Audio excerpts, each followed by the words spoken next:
বর্তমানে আমরা কোন দলকে ভোট দিব? শেষ করে আগে আপনি তো শুনেন, আপনি তো এখন মত পরিবর্তন করে গণতন্ত্রের পক্ষে গেছেন, পরামর্শ দিবেন। আমি মত পরিবর্তন করে কোথায় গেছি? গণতন্ত্রের পক্ষে গেছি, তাই না? আমার বক্তব্য শুনে, আমার লেখনী শুনে বুঝেছেন আমি এখন কি গণতন্ত্রের পক্ষে। প্রথম কথা হলো যে এইটা আমার সম্পর্কে একটা মিথ্যাচার, কিন্তু হাদিসটা বলে দিই, মান ক্বালা ফি মুমিনিন ওয়া লাইসা ফিহি আসকানাহুল্লাহু রিদগাতাল খাবাল।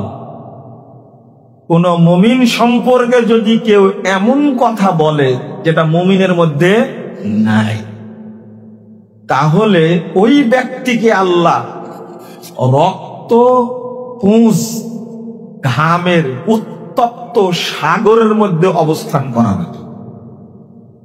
বুঝেননি কথা? এই যে আমার সম্পর্কে যে মিথ্যাচারটা করলেন, আর কারা মিথ্যাচার করছে জানেন? কারা করছে জানেন? এই আহলে হাদিস নামধারী কিছু মূর্খ জাহেল, আমি তাদেরকে বলি নিম্ন শ্রেণীর চাটুকার। দালাল বুঝেন আপনারা? দালাল, হ্যাঁ? চামচা বুঝেন কিনা? চামচাও বুঝেন না। মূর্খ, একবার অন্ধ ব্যক্তি পূজারী কিছু মানুষ কথাগুলো বলছে। আমি দোয়া করি আল্লাহ তাদেরকে হেদায়েত দান করে, আমিন। প্রথম কথা। দ্বিতীয় কথা, কালকে কি পরশুদিন আমাদের একটা ফতোয়া দেওয়া হয়েছে এবং আমি বক্তব্যে বলেছি গণতন্ত্র আর নির্বাচন। ওই বক্তব্যে আছে গণতন্ত্র একটা কুফরি মতবাদ, ওই বক্তব্যের মধ্যে আছে, ওইটুকু কিন্তু বলছেন না। এখন সেখানে জানতেই চাওয়া হয়েছে বিজ্ঞ উলামায়ে কেরামের মতামত। যে দেশে গণতান্ত্রিক ভাবে সরকার নির্বাচন করা হয় সেই দেশে আমরা কোন দলকে নির্বাচন করা যাবে কিনা বা নির্বাচন অংশগ্রহণ করা যাবে কিনা, বিজ্ঞ উলামায়ে কেরাম কি বলে, কথা নিয়ে বুঝতে পারছেন? সেখানে আমার কোনো বক্তব্য নাই। আমরা সেখানে উল্লেখ করেছি এ ব্যাপারে বিজ্ঞ উলামায়ে কেরাম দুই ধরনের মত দিয়েছে। কয় ধরনের? আমার কোনো কথা নেই। এক শ্রেণীর আলেম বলেছেন যে গণতন্ত্র কুফরি মতবাদ, এটা তাগুতি একটা মানে সিস্টেম, এর সাথে শরীক হওয়া যাবে না। আর এক শ্রেণীর আলেম বলছেন, যেমন বর্তমানে সবচেয়ে মারা গেছেন তিনি সবচেয়ে ফকি, বড় ফকি শেখ মোহাম্মদ বিন সালিহ আল উসাইমিন রাহিমাহুল্লাহ, একজন বিখ্যাত, এই বিগত 50 বছর একজন বড় ফকি। আগামী দিনে যতদিন তার মতো ব্যক্তি জন্ম না নেবে তিনি একজন। আর সৌদি আরবে স্থায়ী ফতুয়া বোর্ড, অনেক বড় বড় আলিম, তাদের মতটা তুলে ধরা হয়েছে। শেখ আলবানী রাহিমাহুল্লাহর মতটা তুলে ধরা হয়েছে। আমার কোনো বক্তব্য নাই। প্রথম কথা হলো দুইটাই। শেখ উসাইমিন রাহিমাহুল্লাহ বলছেন অন্যায়কে প্রতিরোধ করার জন্য অংশগ্রহণ করা যাবে, তবে শর্ত আছে। শর্তগুলো কি কি?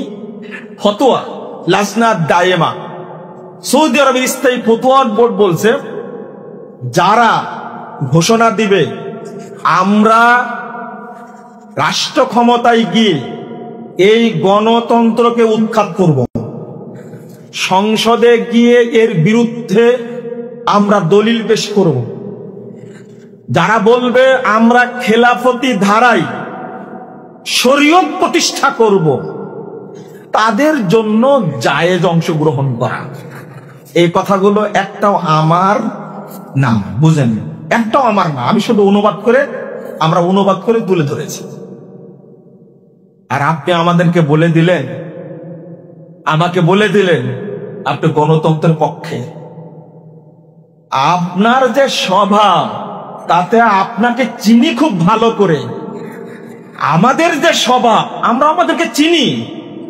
আপনি শেখ মোহাম্মদ বিন সালিহ আল উসাইমিনকে তো আলেমই মনে করেন না, সৌদি আরবের ফতুয়া বোর্ডের আলেমগণ এত বড় বড় আলেম, আপনি যদি মনে করেন আজকে যে আমি দরখাস্ত করে তাদের পেশাবের পানি টানা চাকরি নিব, আপনি সিরিয়াল পাবেন না।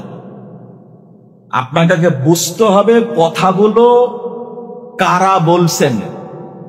মুজাফফর তো কিছুই না, এরপরে ওই জায়গাতে একটা শব্দ আছে, এটা হলো ইস্তেহাদি মাসালা। কি মাসালা? ইস্তেহাদি মাসালা। এটা ভুলও হতে পারে, সঠিকও হতে পারে। আজকে যারা সঠিক মনে করছেন 2 দিন পরে সেটা কি হতে পারে? ভুল হতে পারে। কিন্তু কুরআন সুন্নাহ কোনদিন ভুল হবে?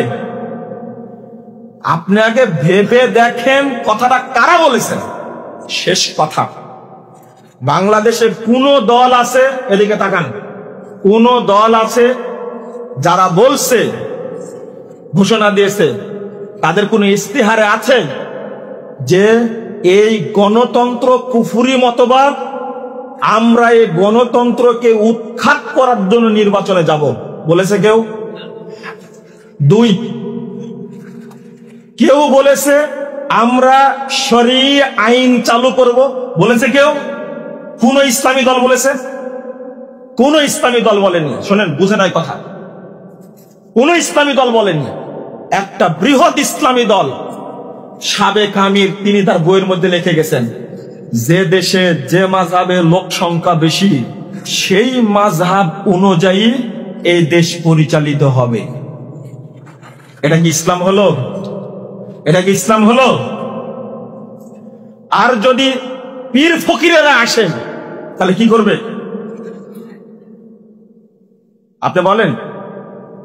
তা আপনি ভোট দিবেন কাকে? আহলুল হাদিসদের ভোট চাইতে হলে আগে ঘোষণা দিতে হবে যে এই গণতন্ত্র হলো কুফরি তন্ত্র, আমরা এটাকে বাতিল করতে চাই। বুঝলেন কথা? কোরআন এবং সহিহ হাদিসে যা আছে, সালাফদের মানহাজের আলোকে এই দেশ পরিচালিত হবে। একজন মহিলা বলেছিল যে মদিনা সনদের আলোকে রাষ্ট্র পরিচালিত হবে, বলেছিল না? কি এটা ছিল প্রকৃতি না ধোঁকা? ধোঁকা ছিল, ধোঁকা দেওয়ার কারণে অপমানিত হয়েছে। আমি বলছি কোরআন এবং সুন্নাহ ভিত্তিক রাষ্ট্র পরিচালিত হবে, এই ঘোষণা যদি দেওয়া হয় তখন আহলুল হাদিসরা বিবেচনা করবে। কথা কি বুঝতে পারলেন? ওইটা নির্বাচন একটা আর গণতন্ত্র মতবাদ একটা। আমি বলি আমার বক্তব্য বুঝতে লাগে কয় বছর? কয় বছর বলি? শুনেননি কয় বছর? 10 বছর লাগে। আগে বুঝেন, লেখাটা বুঝারই আপনাদের। আর আপনি গণতন্ত্র নির্বাচন আর একামতি দিন এক করে ফেলেছেন। হাই রে জাহেলে জাহেল, হাই রে জাহেলের মুরাক্কাব, জাহেলে মুরাক্কাব। কোথায় একামতের দিন আর কোথায় গণতন্ত্র? দুইটাকে এক হতে পারে?